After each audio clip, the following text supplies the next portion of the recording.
Chinese concentration camp survivor Zumret Daoud testified that her friend Feride Ahmet was injected by Chinese police forces and killed on November of 2018. Feride Ahmet was born in 1976, was happily married, and had an 11-year-old child. She was recruited as a Chinese police officer for the Regional Public Security Department No. 7 Management Office before her mysterious death. She was a healthy woman, said Zumret. What had Feride exactly saw in the interrogation room of China's concentration camps that torture and kill thousands of Uyghurs is unknown, but it is highly likely she saw the torturing of detainees that China is strictly hiding from the world. Assalamu alaikum. Ben Turkistan ceza lager şahidi Zumret Daoud. Dostum Feride 1976 yılı Aksu şehirde doğulgan. Abdunum rayonluq Goğantiyan, yani 7-ci başqarmada, Goğantiyanın 7-ci başqarmada One day, her husband called me and said she was very sick. I went to see her. She cried and told me I was sent to an interrogation room in the camp to pick up some documents. I saw something really shocking and I fainted. When I opened my eyes, they were giving me injection. I got very sick and couldn't walk, so they sent me home. I couldn't tell anyone what I saw. If I did, they would harm my family. She couldn't get up from her bed since then. After 2 months, she passed away. We heard that she was diagnosed with AIDS, but it was impossible. If she had HIV, how she could pass all medical exams when she was recruited as a police officer? And why did she die so quickly? The UK government pressed hard in the House of Commons about the BBC report on Uyghur forced labor in China.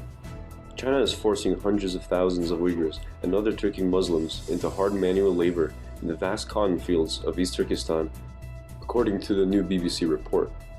These cotton products are widely used by the international fashion companies, as more than 80% of China's cotton and 20% of the world's cotton is sourced from this region. MPs in the UK demand their government to ban UK fashion brands and retailers from importing China's cotton products made by Uyghur slave labor.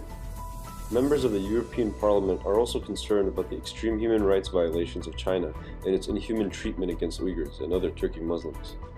The European Parliament is calling on European companies to break off business relations with Chinese partners if they abet to human rights violations. International corporations violate every ethical norm if they make profit off of the backs of forced laborers. Dolkun Asa, the president of the World Uyghur Congress, stressed the significance of the decision of the European Parliament and also expressed his appreciation to the members of the European Parliament on behalf of all Uyghurs. He said, "This is amazing news for Uyghurs. It shows that the governments of the world are finally starting to pay attention to China's crime of genocide." The IPVM published an investigation on how Alibaba detects Uyghurs by offering an Uyghur facial recognition software.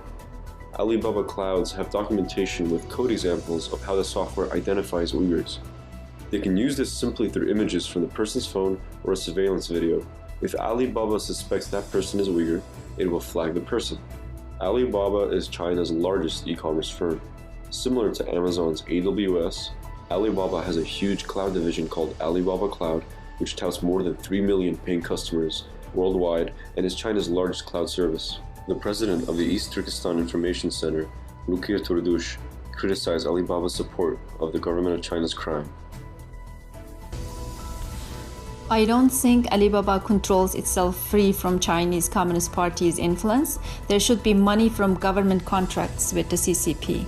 But still, it cannot explain Alibaba's innocence since they have shared and supported the crime of their government. Alibaba's Uyghur face recognition means detecting Uyghurs goes beyond China police usage of surveillance technology oppress Uyghurs. That means Uyghurs not only living under extreme oppression by the Chinese government and the Communist Party, but also by every entity and even business person like Jack Ma, the founder of the Alibaba.